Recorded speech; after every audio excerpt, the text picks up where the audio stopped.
Welcome to the March 12th, 2017 Guitar Blog episode on major key concepts for lead guitar.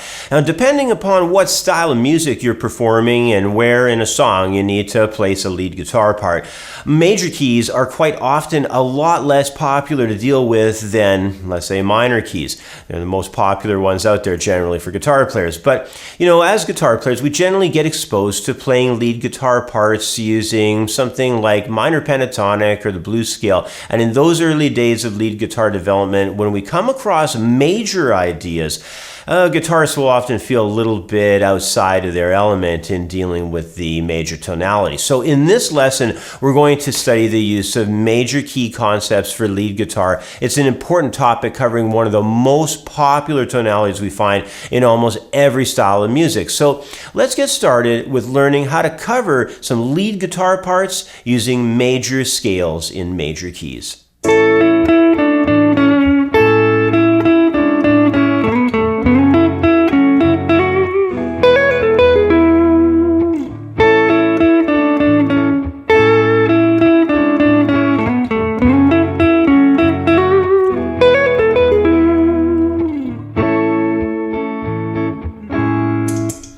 Alright, so let's take a look at example number 1. Here we're going to be working through major scale application, the full 7-tone basic major scale, checking out some lead ideas with it. Now, one of the first ways that guitar players usually begin applying the sound of major tonality is, of course, through the standard basic 7-tone major scale. That's the do, re, mi, fa, sol, la, ti, do.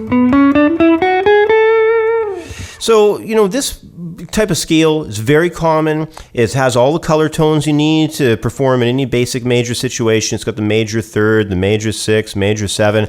And in example 1, I've composed a short melody that uses the notes of the A major scale. And the line that I've written focuses on starting on the tonic of A. And we're going to be up here actually with that starting tone, 10th fret, 2nd string.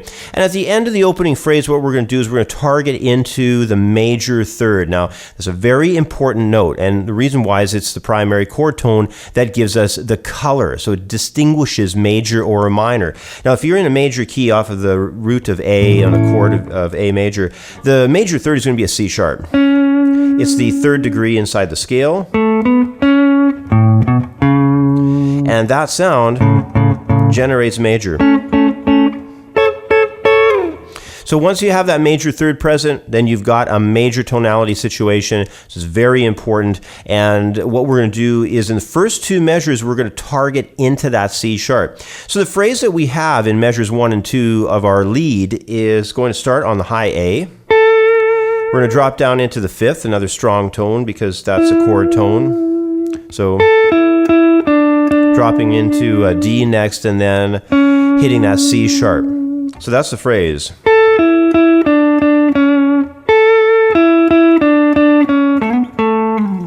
It has a quick resolution there into the tonic of A, once again in the scale, right at the end of that 2nd measure, so it just tightens things up even more, but lots of direction from off of the tonic note of the scale and the major third.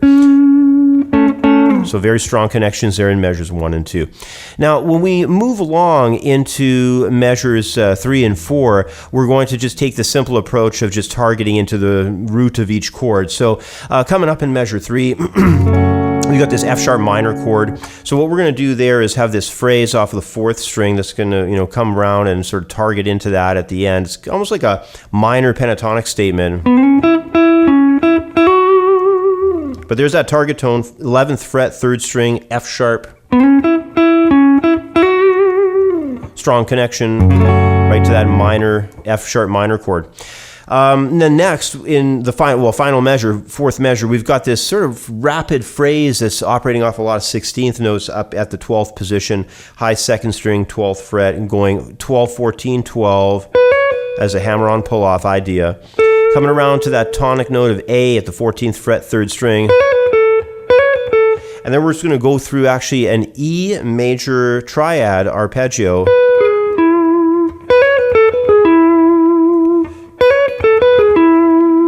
So again, we've got this movement that happens right away, 12th fret to 14th. That's into that C sharp, B tone to C sharp on that 2nd string.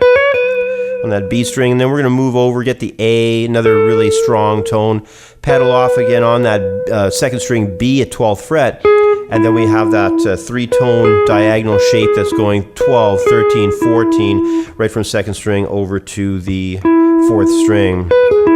And that's just a little chunk of notes. That's out of the E major triad. You know, it also occurs way down here in the open position, but, you know, taking it up an octave, you know, places us up higher at the 14th and the 13th and the 12th. So that's the ending phrase. A rapid phrase that has a bunch of 16th notes there. But anyway, that's the statement for example 1, and that's really the thought process that I would suggest if you're kind of new at major scale soloing.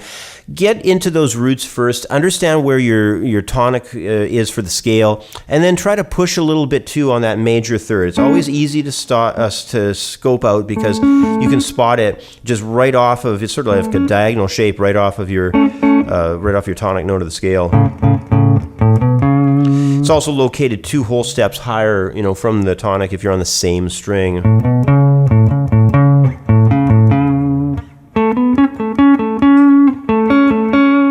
You know, practice this stuff on the neck. It's very good for ear training. It's good for understanding the geometry of how these intervals lay out, and it really helps your soloing as well. So that's the first example. We'll take a short break, come back in a moment, and we're going to start working on some really nice sounds with probably the most popular scale type out there, the pentatonic. So we're going to check out some major pentatonic stuff coming up next.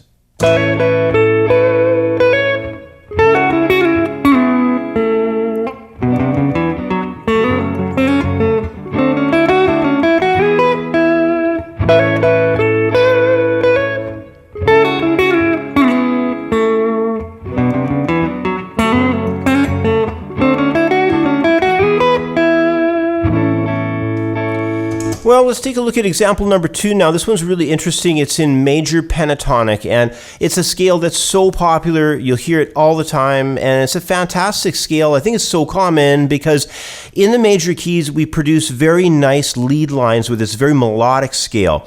And it's a 5-tone scale, so we have 2 notes removed from the 7-tone basic major scale. And what happens is it eliminates the half steps. So the major pentatonic has no half step movements like the major scale does. It's like major seconds, lots of minor third ideas. So you have wide intervals, in other words. It's very nice for creating melodic lines. And what this is really doing for us is it instantly allows for these wider intervals to be applied, and in turn offering some nicer connection towards some quite, you know, very, I guess, connected melody that you can have into your chord changes. It's very close, you know, when you're dealing with pentatonics, very close to arpeggios, and arpeggios are the direct outline of the chord, you know, so very valuable stuff to understand. Now, my melodic line that I have here, it's taking some scale tones from not just the basic A major pentatonic. I have to clarify that what I'm also doing here is I'm adding in another unique color tone. I'm injecting the minor third blues tone in here a little bit as well. And this can happen, you know, with almost any style. This minor third idea is most commonly used in blues and country music, but it can be integrated almost anywhere. So it's very good to understand how to apply it. So next up, what I want to do is run through these ideas that are involved with this lead guitar part, give you a good idea how everything's all linked up. We're going to start up higher on the neck for the first chord. We've got that A major starting things off, and we're going to start here with a hammer-on concept that's going to go on the top 2 strings, 12th position there. So it's just operating like that. Upper 3 strings really for all these ideas in the first measure. So you see there, I'm doing a fast hammer-on, almost like a grace note hammer-on idea. Coming around off that A, back to that 12th fret B, and then hammering on into the C sharp. We were discussing when we were looking at example 1, the value of the C sharp tone in our A major key here. Something that you have to be aware of is that major third is such an important color tone, you know, that we have to highlight it whenever we can, especially on a chord that's going to be producing it, you know, and that's the tonic chord there for A. Obviously it has the C sharp right within it. Now, speaking of C sharp tones, our next chord actually is a C sharp minor chord.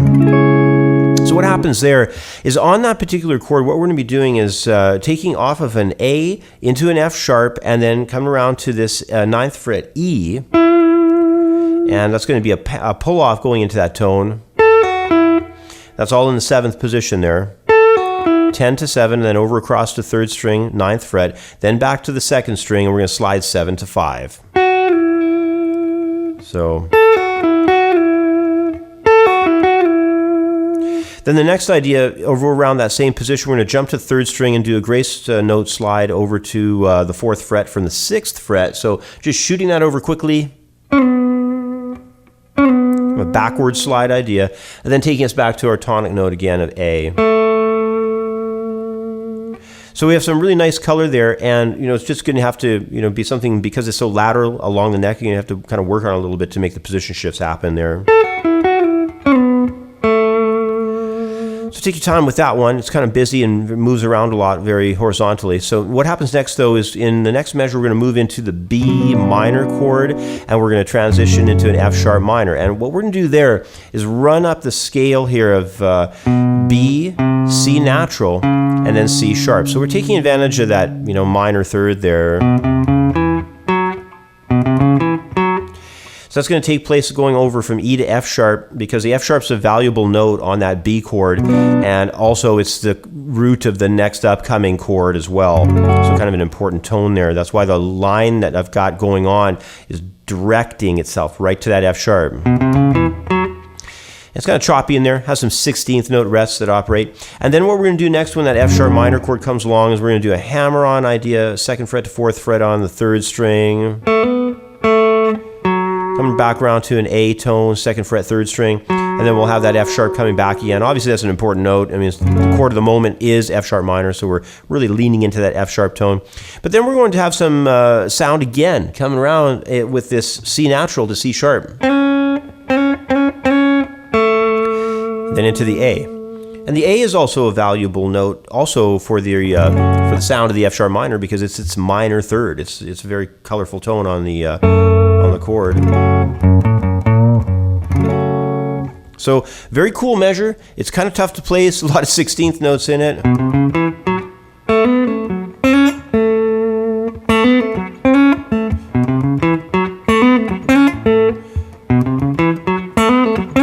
So it's kind of a tough one because it's kind of jumpy. It's got a lot of that choppy sound to it. Take your time with it, though. You'll get around to getting the right sounds coming out. Now let's move over, though, to the next idea. It's going to be up in the 4th measure, and we're going to do this another batch of 16th notes here, but another move through the minor third to major third. So we have a 5th fret to the 6th fret on the 3rd string, and then we're going to do a hammer-on pull-off on 2nd string. Then back over the 6th fret of the 3rd string, coming around with another hammer on, 5 to 7, and sliding forward to take us up to this high tone of G sharp up here. And, we have this really cool sound with this, where it takes us around to this E tone. It bounces off the B and moves us back around to the E again. And that's the root of the chord of the moment, because in those final beats we have E major off of that D major.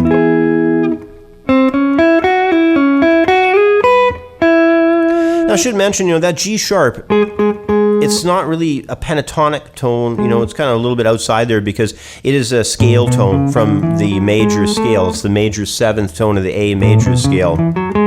So it's not really a pentatonic tone, but it's going to act as a passing tone for us to wrap things up in that measure. It's a strong tone. I kind of wanted to use it because it actually is the major third. We're also talking about major thirds here with all these chords, but it's the major third of the E major, which is the chord of the moment. So kind of wanted to toss it in there.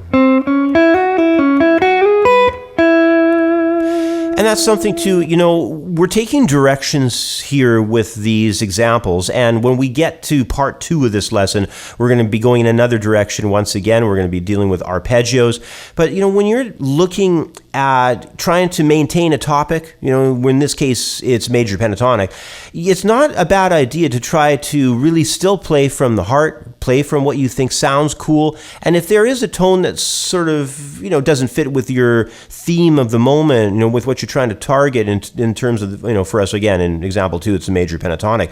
That G sharp note wasn't in the major pentatonic, but if you think it sounds cool, if you want to use it to outline and highlight something, by all means, get it in there. And, if it's a tone even that's outside of the key or something, as you get better as an improviser, you'll start noticing there's other tones that you feel like you can add in. They're probably something maybe out of modes, or maybe even if you're playing jazz, it could be something, out of a diminished scale or who knows what. But really, if it sounds cool, use it. I mean, this is an art form. This is music. There's no such thing as never or always. There's really no rules with this. If it sounds nice and you enjoy the way that line is operating, then add the tone in. Now, we're doing something really basic here by just adding a scale tone from major scale into a concept that we're leaning at in terms of pentatonic. But, of course, as time goes on, as you expose yourself to other styles of music, you can go further and further with these ideas. And that's exactly where my advanced guitar program goes to, is we really start stretching the boundaries as you move through the upper levels of it. So anyway, I'm going to wrap up now. This is the end of part 1. I hope to see you next in the members area over at creativeguitarstudio.com. I got a lot more coming your way yet in part 2, where we're going to tackle the idea of arpeggios and really try to go through a couple of different approaches with them. They're probably things that you maybe never really have thought of with arpeggios. So we're going to go and look at that next in part 2. I hope to see you next in the members area over at creativeguitarstudio.com. Thanks for watching part 1. Sign up for a membership at creativeguitarstudio.com to watch part 2, where we'll carry on with studies that use arpeggios for major key lead guitar. Plus, as a member, you'll also get to download the handout for this lesson and watch many more professional guitar lessons on the site. So I'll catch up with you next in the members area.